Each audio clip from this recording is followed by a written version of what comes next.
what's going on, everybody? This is Evan at Waybacks coming with another weekly showcase game. We're back in October now, so we're in the spooky season. Got all the decorations getting put up out in the arcade right now as we speak. Halloween is such a cool time, and so to kind of celebrate that, we're gonna do a spooky game this week. Now, it's not spooky in the sense of spooky, but it is, it's got the all the good stuff in it, right? It's got magic, it's got ghosts, it's got goblins and demons and all sorts of nasties. And of course, we're talking about 1985's classic Gauntlet by Atari. Now, Gauntlet was designed by a guy named Ed Logg, who also has design credits on games like Asteroids and Centipede. Now, Mr. Long, he had a son back in the 80s, of course, that was really big into Dungeons and Dragons. And he thought, man, that would be a cool concept to bring it from the paper to a video game screen. And he just didn't know the best way to do it until he saw a title for the Atari 8-bit computer system called Dandy. Now, what Mr. Long did wasn't very dandy. He pretty much ripped off that game, the top-down view, the enemies, the sprites, almost everything he straight up jacked from the game Dandy to make what he wanted to call Dungeons. And Atari said no. You can steal a game design from our own designers, but you cannot use the name Dungeons because we'll get sued by Dungeons and Dragons. And so he changed the name to Gauntlet. Now, Gauntlet, that's a game. Of course, it came out a little before I was born, but I played the stink out of one of the later versions. It was Atari's last game, was Gauntlet Legacy and Gauntlet Dark Legends, which was kind of like the follow-up to that game. It was kind of more improved, more characters, a few other things, but that's neither here nor there. Gauntlet Legends, definitely worth checking out. Dark Legacy, definitely worth checking out. We got it here at Waybacks. Of course, you can play them anytime. But today we're talking about the original, and the original has 4 characters. You have a wizard who is strongest in the magic. You have a Valkyrie who has the best armor. You have the warrior who has the most powerful weapons. And you have the archer who is the fastest character. And the goal of the game is just kind of explore and survive. So the first 8 levels, they're linear. They're always going to be the same. And then you go all the way up to level 100, so 92 other levels. And then it just kind of flips and repeats. The levels change a little bit. The colors might change. The enemy positions might move. But it's just a never-ending order-eating game. And you get health whenever you start, like any other game.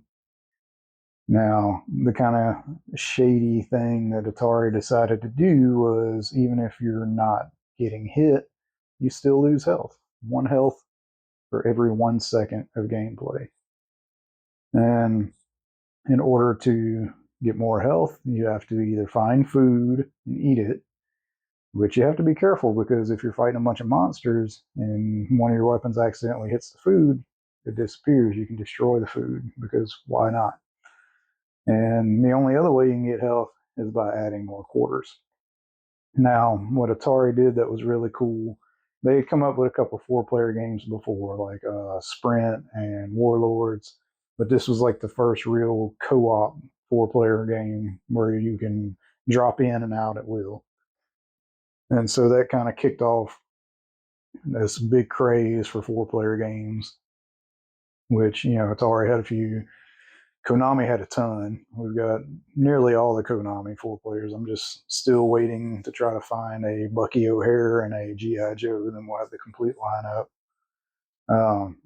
but that's neither here nor there. Those are great games you should check out at Waybacks. But we're back to Gauntlet. So, food for health. Health runs out. Add quarters for health. You start out with a dungeon master kind of directing you, just like in Dungeons and Dragons. This, ethereal voice from nowhere telling you, eat food for health, find keys to open doors, all that good stuff, which was pretty revolutionary for the time. I think he could say up to like 256 words and phrases, which was pretty wild. That's a lot of data on an older board. Speaking of the board, game was capable of putting so many sprites on the screen at once. You could put up to, I think, 56 enemies on the screen at one time, which is just utter chaos. And on top of the enemies already being there, you have enemy generators, which are horrible. So if you manage to clear out all the enemies on a single screen, it's a top-down view, you get all of them in sight. If there's an enemy generator somewhere on the screen or even off screen, they will just continually make new enemies. So it's just never-ending waves. So what I like to do is like to try to run around the enemies real fast, knock out the generator, then clear the level. Because if not, you're not going to last long. You can also get treasures. You can pick up treasures for points, which you explore all the areas for the treasures, and you got all these enemies and this cool story and this narrator, telling you what to do, where to go. You'd think it would be a kick-ass ending, but it never ends. This game was designed purely, to eat quarters like it was going out of style, and it did. Man, people went nuts for this game. They played Gauntlet. It was one of Atari's best-selling titles. I really don't understand why nobody's picked up the license and is continually making Gauntlets today. I think the last version was a Steam PC version. I think it came out in like 08 or something, and then it was remade in, I think, 2015, so 10 years and no Gauntlet. But it's such a cool game. Let's go out to the floor. I'll show you the cabinet, and we'll play until we die or run out of credits. All right, guys, today we are going to take a look at Gauntlet, the original Gauntlet. This is one of the first games that has simultaneous 4-player co-op, which correspond to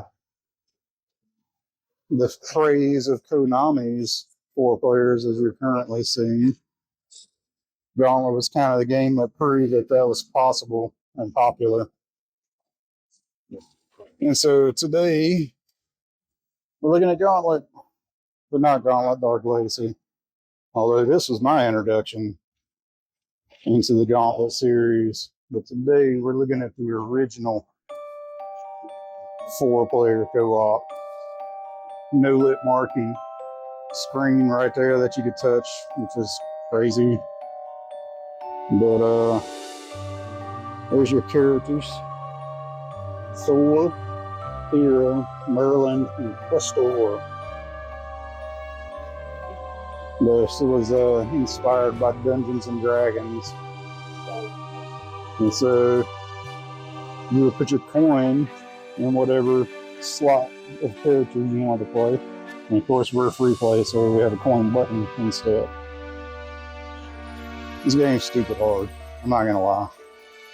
It was a quarter-eating machine back in the day. But you and 3 of your friends could crawl through the dungeon fighting skeletons and ghosts and all that good stuff while looking for keys to escape, aided by the wise, disembodied voice of the dungeon master. So let's give it a shot, see how we can do. The instructions right there on the control panel for ease of use. Food increases health. You have your fire button, different stuff, arrows, swords, axes, or fireballs from the wizard staff. Yeah, super cool. Game's over when your health reaches 0.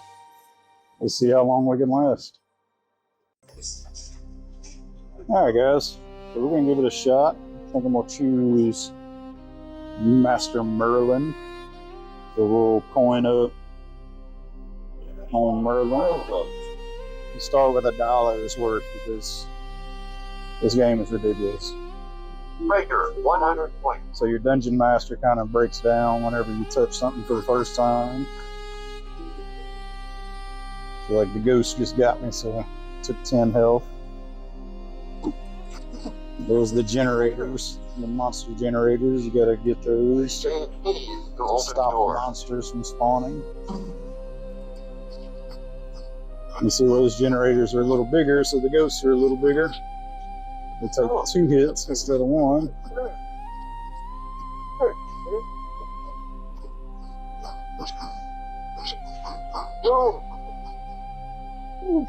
Eat my bacon.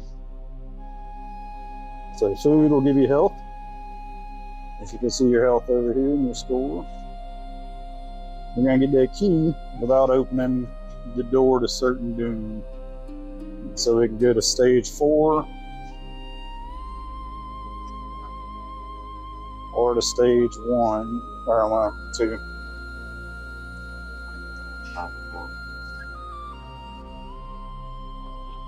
But we're gonna start on stage 2.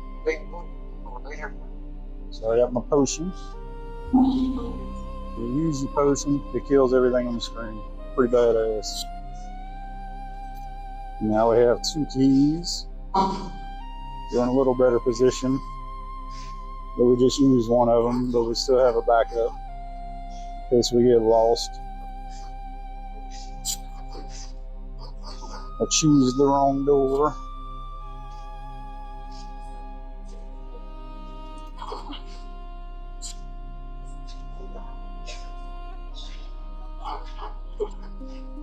It's a 3-hit generator.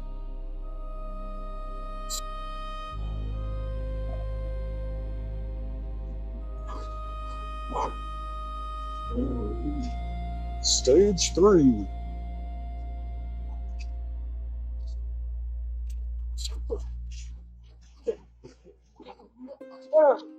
Oh, they're coming at me from all over. You don't have the best control aiming on this game. You kind of got to plan with your attack vectors and shots. You can't leave those monster generators too long or they'll just spawn indefinitely.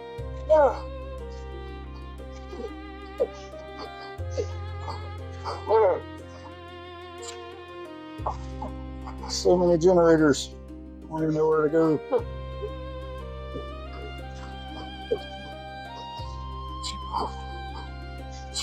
Got us another key down here.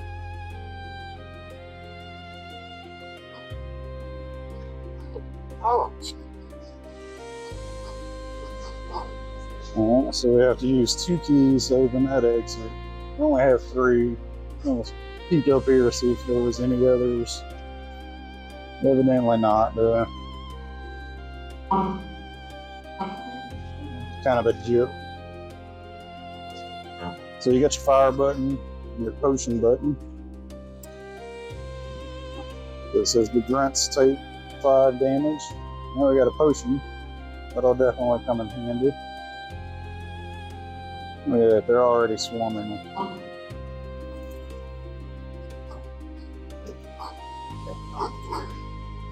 Grunts are basically zombies.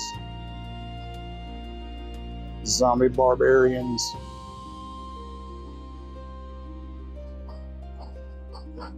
Now we got ghosts, zombie barbarians.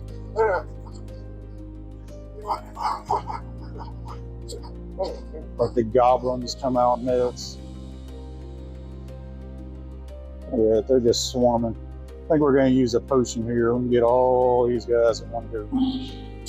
And the monster generators. Oh no. I shot my food. That's my health. That's not good. Look at all those generators. Holy crap.